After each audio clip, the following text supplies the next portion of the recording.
ब्रह्मा जी बोले, हे पुत्रवर, हे महाप्राज्ञ, अब संध्या के द्वारा किए गए महान तप को सुनिए, जिसके सुनने से पाप समूह उसी क्षण निश्चय ही नष्ट हो जाता है।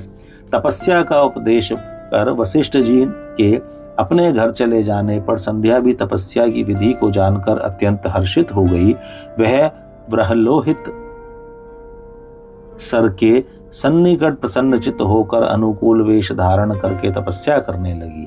वशिष्ठ जी ने तपस्या के साधनभूत जिस मंत्र को बताया था, उस मंत्र से वह शंकर जी का पूजन करने लगी।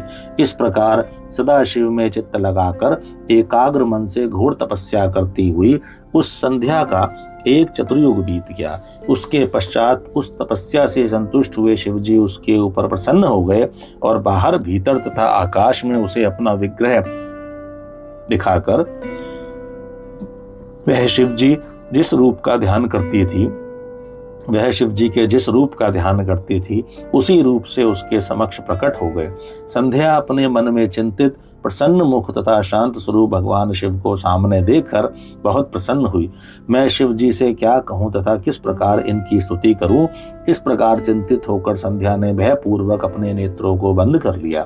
तब नेत्र बंद की हुई उस संध्या के हृदय में प्रविष्ट होकर शिव जी ने उसे दिव्य ज्ञान, दिव्य वाणी और दिव्य चक्षु प्रदान किए। इस प्रकार उसने दिव्य ज्ञान, दिव्य चक्षु, दिव्य वाणी प्राप्त की और जगतपति दुर्गेश को प्रत्यक्ष खड़ा देखकर वह उनकी इस प्रकार स्तुति करने लगी।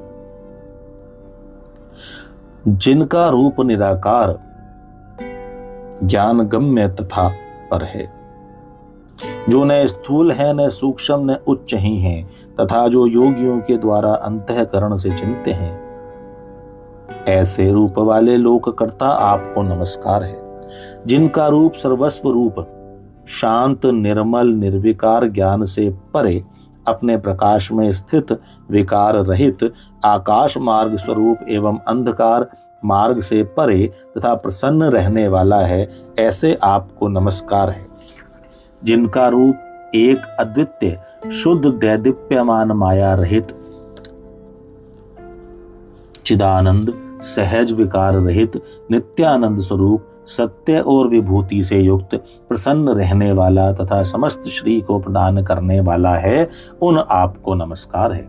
जिनका रूप महाविद्या के द्वारा ध्यान करने योग्य सबसे सर्वथा भिन्न परम सात्विक ध्येय स्वरूप आत्म स्वरूप सार स्वरूप संसार सागर से पार करने वाला है और पवित्र को भी पवित्र करने वाला है, उन आपको नमस्कार है। जिनका आकार शुद्ध रूप मनोज्ञ रत्न के समान स्वच्छ, कर्पूर के समान गौरवर्ण और हाथों में वर अभय मुद्रा शूल मुंड को धारण करने वाले हैं, उन आप योग युक्त सदाशिव को नमस्कार है। आकाश पृथ्वी दिशाएं जल ज्योति और काल जिनके स्वरूप है, ऐसे आपको नमस्कार है। जिनके शरीर से प्रधान एवं पुरुष की उत्पत्ति हुई है, उन अव्यक्त स्वरूप आप शंकर को बार बार नमस्कार है। जो ब्रह्मा रूप होकर इस जगत की सृष्टि करते हैं, विष्णु रूप होकर पालन करते हैं और रुद्र रूप होकर संहार करते हैं, उन आपको बार बार नमस्कार है। कारणों के कारण दिव्य अमृत स्वरूप ज्ञान संपदा देने वाले, समस्त लोकों को ऐश्वर्य प्रदान करने वाले प्रकाश स्वरूप तथा परात्पर शंकर को बार बार नमस्कार है।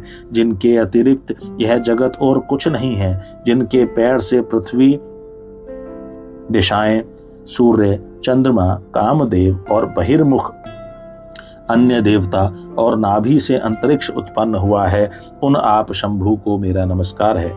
हे हर, आप सर्वश्रेष्ठ तथा परमात्मा हैं। आप विविध विद्या हैं, सद्ब्रह्म पर ब्रह्म और ज्ञान पारायण है। जिनका न आदि है न मध्य है तथा न अंत है, और जिनसे यह समस्त संसार उत्पन्न हुआ है, वाणी तथा मन से आगोचर उन सदाशिव की स्तुति किस प्रकार करूं। ब्रह्मा आदि देवगण तथा तपोधन महर्षि भी जिनके रूपों का वर्णन नहीं कर पाते हैं, उनका वर्णन मैं किस प्रकार कर सकती हूँ। हे प्रभु, इंद्र सहित समस्त देवगण तथा सभी असुर भी जब आपके रूप को नहीं जानते, तो आप जैसे निर्गुण के गुणों को मेरे जैसी स्त्री किस प्रकार जान सकती है। हे महेशान, आपको नमस्कार है। हे तपोमय, आपको नमस्कार है। हे शंभो, हे देवेश, आपको बार बार नमस्कार है। आप मेरे ऊपर प्रसन्न होइए। ब्रह्मा जी बोले, संध्या के द्वारा स्तुत भक्त वत्सल परमेश्वर सदाशिव उसके वचन को सुनकर परम प्रसन्न हो गए।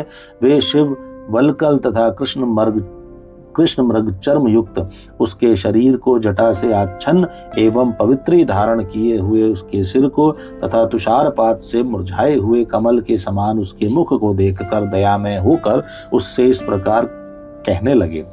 हे भद्रे, तुम्हारी इस उत्कृष्ट तपस्या से तथा तुम्हारी इस स्तुति से मैं बहुत प्रसन्न हूँ। हे शुभ प्राज्ञे, अब तुम वर मांगो। जो भी तुम्हारा अभिष्ट हो तथा जिससे तुम्हारा कार्य पूर्ण हो, वह सब मैं करूंगा। हे भद्रे, तुम्हारी इस तपस्या से मैं परम प्रसन्न हो गया हूँ। ब्रह्मा जी बोले, महेश्वर का वचन सुनकर संध्या बड़ी प्रसन्न हुई और उन्हें बार बार प्रणाम कर इस प्रकार कहने लगी।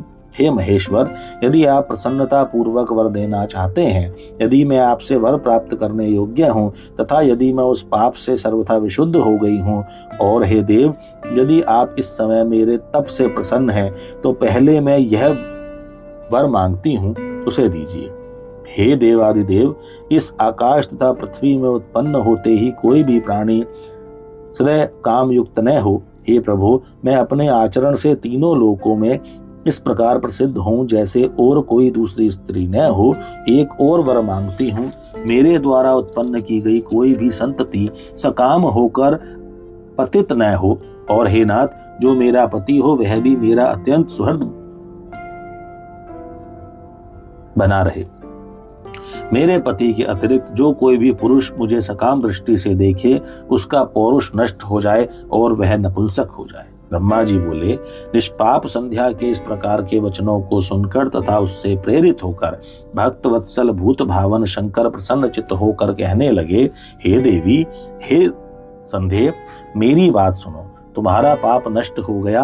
अब मेरा क्रोध तुम्हारे ऊपर नहीं है और तुम तप करने से शुद्ध हो चुकी हो। हे भद्रे, हे संध्या, तुमने जो जो वरदान मांगा है, तुम्हारी श्रेष्ठ तपस्या से परम प्रसन्न होकर मैंने वह सब तुम्हें प्रदान कर दिया।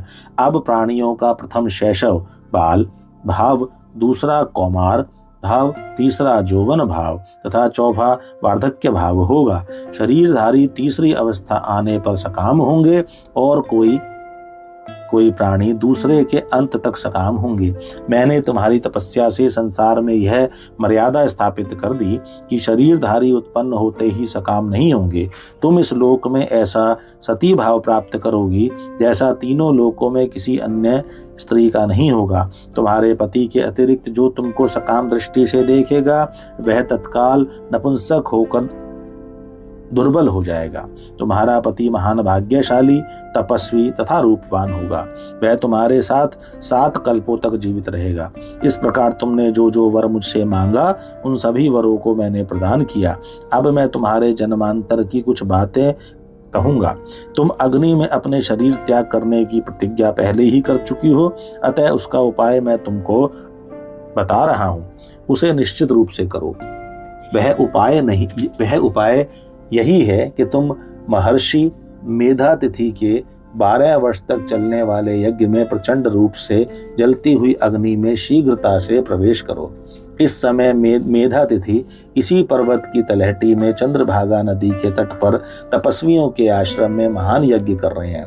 वहां तुम अपनी इच्छा से जाकर मेरे प्रसाद से मुनियों से अलक्षित रहती हुई अग्नि में प्रवेश कर जाओ। फिर तुम यज्ञाग्नि से प्रकट होकर मेधातिथि की पुत्री बनोगी। तुम्हारे मन में जो कोई भी श्रेष्ठ पति के रूप में वांछनीय हो, उसे अपने अंतःकरण में रखकर अग्नि में अपना शरीर छोड़ना। हे संध्या, तुम इस पर्वत पर 4 युग से घोर तपस्या कर रही हो। कृतयुग के बीत जाने पर और त्रेता का प्रथम भाग आने पर दक्ष की जो शील संपन्न कन्याएं उत्पन्न हुई हैं, वे यथा योग्य विवाहित हुई उनमें से उन्होंने 27 कन्याएं चंद्रमा को विवाह विधि द्वारा प्रदान की, किंतु चंद्रमा उन सभी को छोड़कर रोहिणी में प्रीति करने लगा।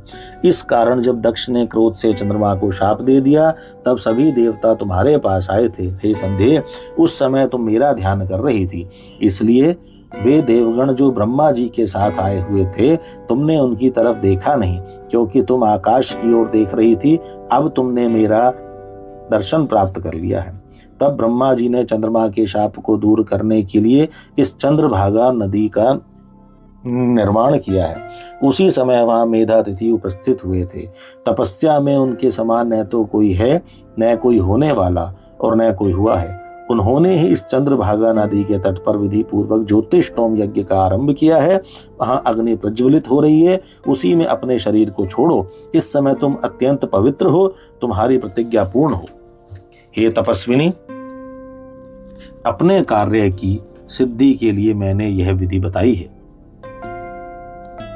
अतः हे महाभागे, तुम यहाँ मुनि के यज्ञ में जाओ और इसे करो। इस प्रकार वे देवेश उसका हित करके वहीं अंतर ध्यान हो गए।